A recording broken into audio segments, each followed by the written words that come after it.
Hi friends, welcome on my YouTube channel aspirants New Zealand. Friends, railway की भर्ती परीक्षा में जो भी कैंडिडेट हैं, चाहे वो एलपी के हों या फिर टेक्नीशियन के हों या फिर जेई के हों या फिर आरपीएफ के हों या फिर वो पैरामेडिकल के हों, उनके लिए बहुत बड़ी इंपॉर्टेंट अपडेट है। विशिष्ट जातियों का जो है उनको शेड्यूल कार्ड जो फॉर्म फिल किए हैं उनको फिर से अपना कैटेगरी सर्टिफिकेट अपलोड करना है।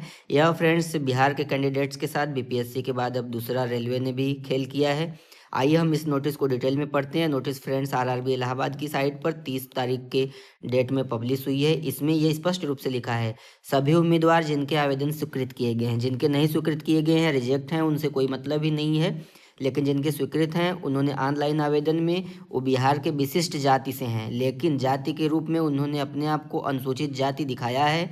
तो उनके लिए यह इंपॉर्टेंट अपडेट है। उनको ईमेल से फिर से अपना जो है कि नवीनतम समुदाय कैटेगरी सर्टिफिकेट बना के फिर से भेजना है। इसमें कौन कौन से कैंडिडेट शामिल हैं, एएलपी वाले देख सकते हैं, टेक्नीशियन, आरपीएफ, एसआई और फिर जेई के कैंडिडेट हैं, और पैरामेडिकल वाले। कौन कौन सी जातियां हैं बिहार की, पान, सवासी, पानर, तांती, ततवा, कुल मिला के 4 जातियां हैं टोटल।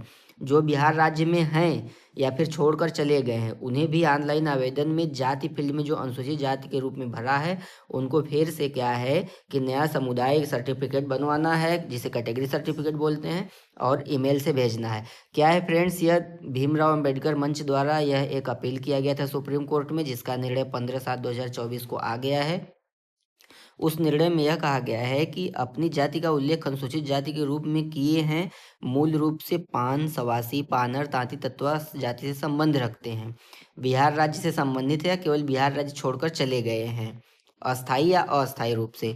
उन्हें नीचे लिखित तरीके से विवरण प्रस्तुत करना है। क्या विवरण है?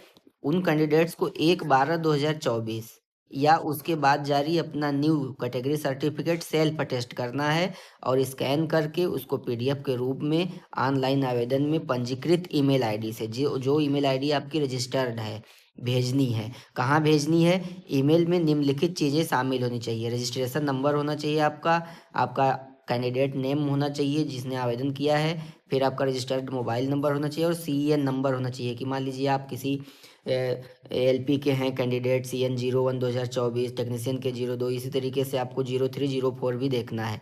और अगर आप एलपी के हैं तो इस ईमेल आईडी पे, टेक्नीशियन के हैं तो इस ईमेल आईडी पे, और जेई के हैं तो इस ईमेल आईडी पे, इस तरीके से करना है। फ्रेंड्स, इसमें यह भी लिखा गया है कि सेल्फ अटेस्ट अगर जाति प्रमाण पत्र लास्ट डेट जो है जमा करने की वो 10/2/2025, आपको लगभग 1 महीना 10 दिन का टाइम दिया गया है।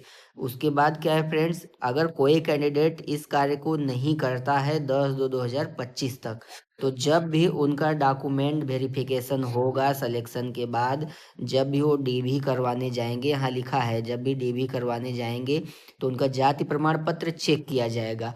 यदि 1/12/2024 या उसके बाद जारी किए गए नए जाति प्रमाण पत्र में उनका दूसरा है और पहले जो दिए हैं वो दूसरा है, तो ऐसे उम्मीदवारों को अनरिजर्व, अनारक्षित श्रेणी में डाल दिया जाएगा, जिसके सारे जिम्मेदार वह कैंडिडेट खुद होंगे। तो फ्रेंड्स, अगर आप शेड्यूल क्लास से संबंध रखते हैं तो यह कैंडिडेट जरूर बनवाइएगा यह सर्टिफिकेट, और नहीं तो आप अनरिजर्व कैटेगरी में शामिल होंगे। हो सकता है कि अगर मेरिट कम होती है, आपके मार्क कम आते हैं, तो बाहर भी हो जाएं।